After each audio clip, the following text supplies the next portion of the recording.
You ask Tiger to solve. This deals with linear equations with one unknown.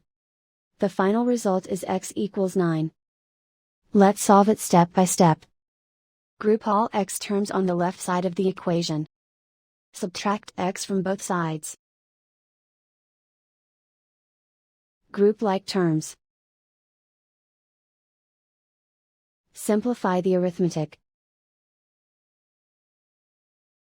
Group like terms.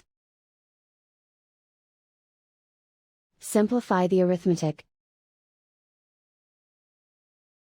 Group all constants on the right side of the equation.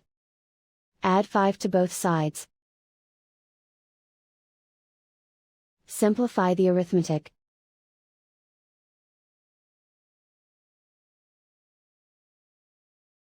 And so the final result is x equals 9.